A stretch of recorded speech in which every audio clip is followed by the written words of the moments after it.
My name is Carol Morris. I will be interviewing Rose Bethe for this project. Rose was good friends with my Aunt Erica, my father's sister, as they were growing up as schoolchildren in Germany. And Rose will be sharing with you some of her experiences as a young child as the Nazis came to power. Well, there's a lot to tell about that period. And let me start with a little bit of background. My parents were both North Germans, from Berlin and from Magdeburg. On the evening on which Hitler came into power, that is January 30, 1933, it so happened that the annual big ball was going on. My father sat at the head table with a lot of dignitaries, and the discussion was that Hitler would be a short term, just as the previous various chancellors had been, and not to worry about it. But this was soon dispelled, this illusion. A decree came out that the state employment could no longer be besmirched by having non-Aryan people in it. Now, the term non-Aryan und nicht arisch is a very Nazi term. So, my family being nicht arisch in that sense, that is, my mother was Jewish and my father, as it turned out, which we hadn't known before, was partly Jewish. It's a difficult thing. For instance, I'll give you a nice little anecdote. We had a greengrocer, a woman who kept a small shop where we bought all our vegetables.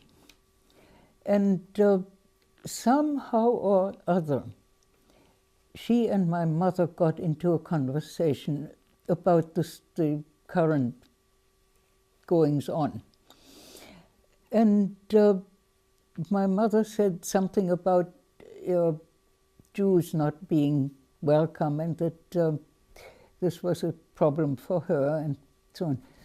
And this woman said, "Oh, if Hitler knew that, he would do something about it." Now, I ask you,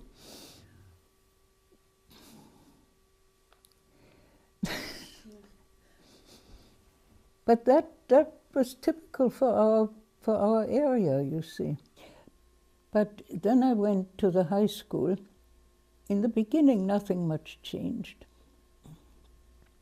The real shock was when I came back from this Easter vacation, that somehow the atmosphere in the school had changed. The teachers who had Nazi affiliation suddenly were very proud and swaggery.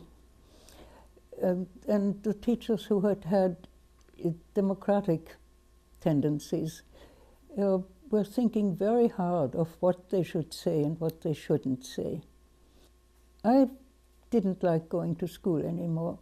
I knew I had to be very careful what I said. I didn't know which of the girls would be politically involved and which not. Others just made fun of me and and I never discussed the situation much, even with Erica or with any of the other Jewish girls. They disappeared gradually. By the end of the year, 2 of them were gone, but there were other girls who also were suffering. It hit not only the Jews, it hit everybody.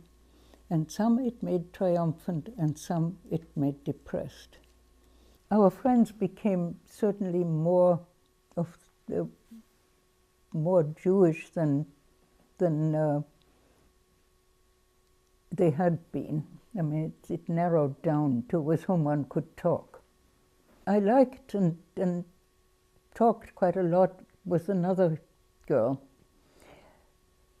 And one day she told me, as a real confidence, how wonderful it was to go to the window of her apartment and look down into the courtyard, which was the temporary prison to which people were taken when they were arrested, and to hear them beat those people. Now, this, you know, that was sort of the final straw that I knew I had to get away. I have that older brother, Lux, and then I have a sister who is 2 years younger, and another brother who is 4 years younger. The sister is called Linda, and the brother is called Arnold. I have an older brother who graduated in '34 from his high school. The universities were closed to non-Aryans. And he found an apprenticeship with Bosch, the big firm, the electrical firm, Bosch. Bosch was probably as appalled about the Nazis as anybody, but he had an enormous company, and if he didn't comply, these people would be out of work. When my brother and another young Jew were finished with their apprenticeships, they found them jobs in their foreign offices. And in 1941, he came to this country.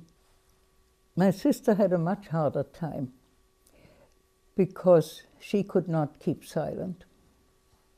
And so it was much harder for her.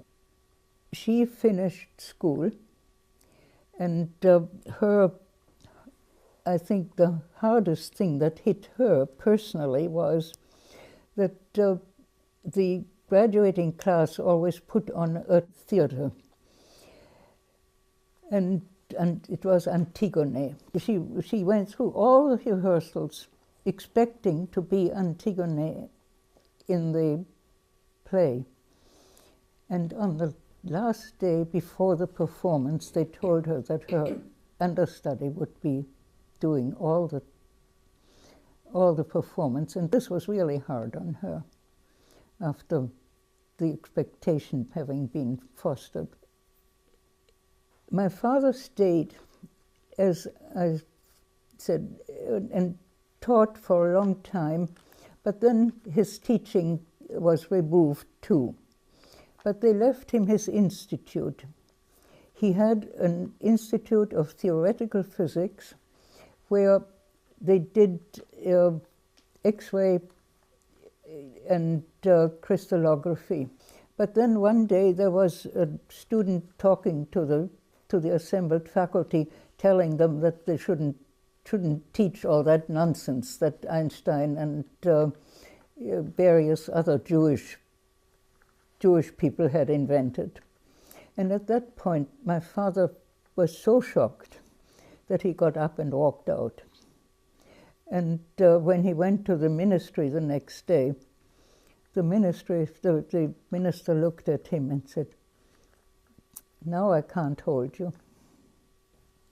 My father then went to England, and to Cambridge in particular, and left wife and 2 younger children in Stuttgart, and they came when my sister had graduated from high school.